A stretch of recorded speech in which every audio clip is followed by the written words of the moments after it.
The affirmative team are drawing the longest bow we have seen in a very long time.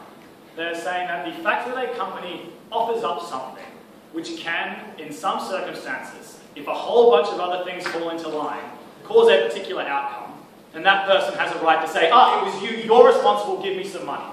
That is not a fair way to approach the problem of obesity. That is not fair treatment to the companies, and it is also simply wrong because there is no direct causation there. 3 questions of rebuttal. The first of those is to look at this idea of responsibility, which I'll say I'll just cover significantly more in my substantive. But to begin with, basically what he said is there's this chemical emotional connection. That is not a connection that is like nicotine that changes your psychology. It is just something that you enjoy. So you eat something and you enjoy it. That is not to say that anything that you enjoy which could hurt you should allow you to then be able to sue that person because you later on got some damage. Also, their whole case here was to relate the situation with fast food to the situation with cigarettes. And he said cigarettes have images on them that mean that everyone is totally aware. Well, that's to say that if we were to put these kind of images and warnings on fast food, then all of a sudden there would be no problem, there would be no need to have this kind of ability for people to sue. But hang on, wait, we do have warnings about the nutritional content on the fast food already. People would be stupid to think that McDonald's is not unhealthy. That is a crazy thing for them to say, that people are sitting around eating McDonald's and simply unaware that that is something which is not good for their health. So what we have is a situation where you can't sue cigarette companies anymore because they have those images. So presumably we could solve the problem with fast food in that same way if they really, really wanted to. But then what they said, things that's not the topic though, then what they said is that it's quite misleading in the way they advertise and approach things. They say they have healthy salads. Actually no, what they say is they have healthier salads. The fast food companies are quite careful in the way that they market things. And also, they actually are relatively healthy. And if you eat those salads, it would be quite difficult to become morbidly obese. It would require a whole bunch of other things to fall into place that I'll explain later. Finally, what they said is they're advertising really cheap meals, meals under $10, and that's coercive. That's very patronizing to poor people to say that they lose agency because they are unable to afford particular foods when there really are healthy options available. Also, Coles says that you can feed a family for under $10. So does that mean that we should be suing Coles because they're causing these kinds of things? Which just goes to show the point, which company is responsible? Is this individual going to sue Hungry Jack's? Are they going to sue McDonald's? Are they going to sue Subway? It's very, very unclear how this legal process is going to work out. Second question in rebuttal is the assertion that it's going to help victims particularly. First of all, they said it gives them money for medical bills. Not so important with a system of universal health care. Then they said it gives them money so they can go to the gym. Not really necessary since going for a run is free.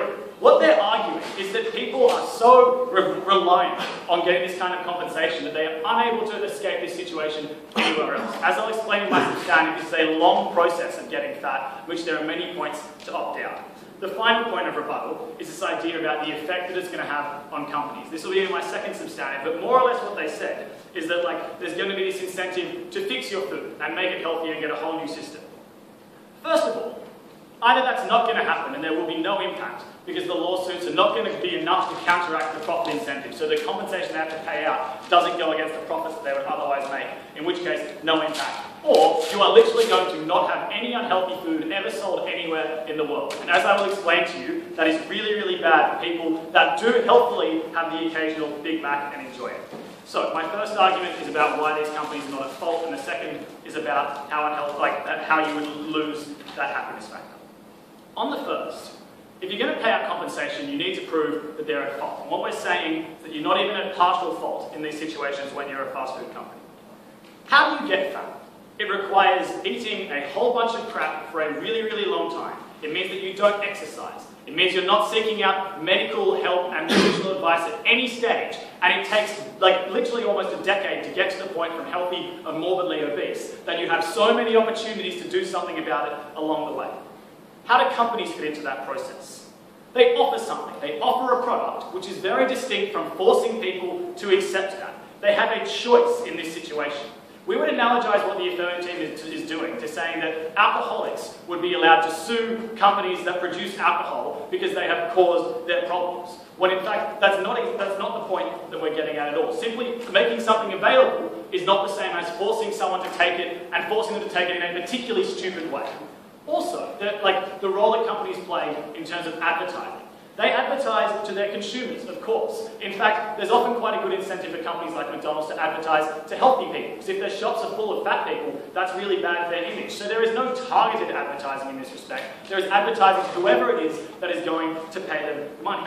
It's also not misleading advertising, that they never call that food healthy. The people are incredibly informed, and the idea that came out of the first affirmative that you could sit around eating fast food and just be surprised when 10 years later you were morbidly obese is actually ridiculous. We put warning labels, we put nutritional content, and people are informed.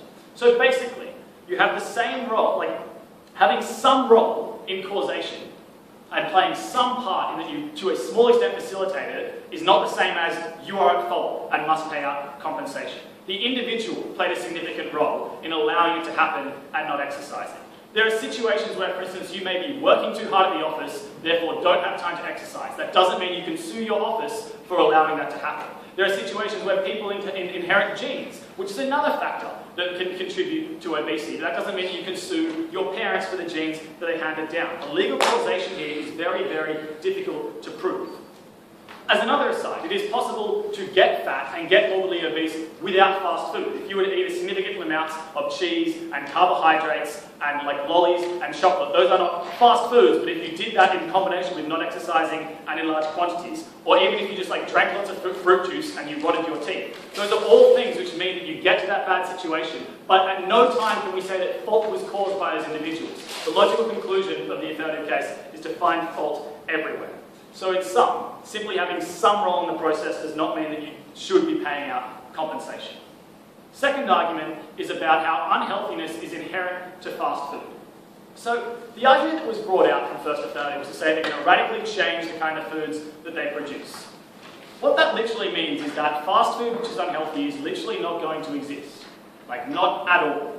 What that means is that people lose the happiness and the enjoyment that they get from eating fast food. Like, it is perfectly fine to eat a Big Mac. It is in fact quite hard to recreate that sweet, sweet mayonnaise in any healthy way.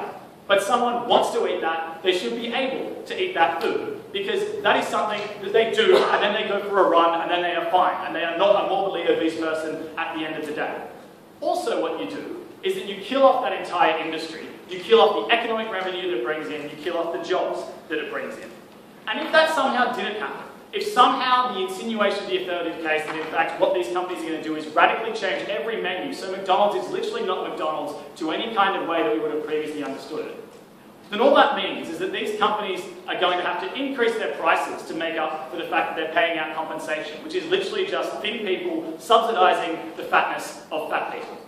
What we have is a situation where the affirmative team have seen that someone eats some bad food.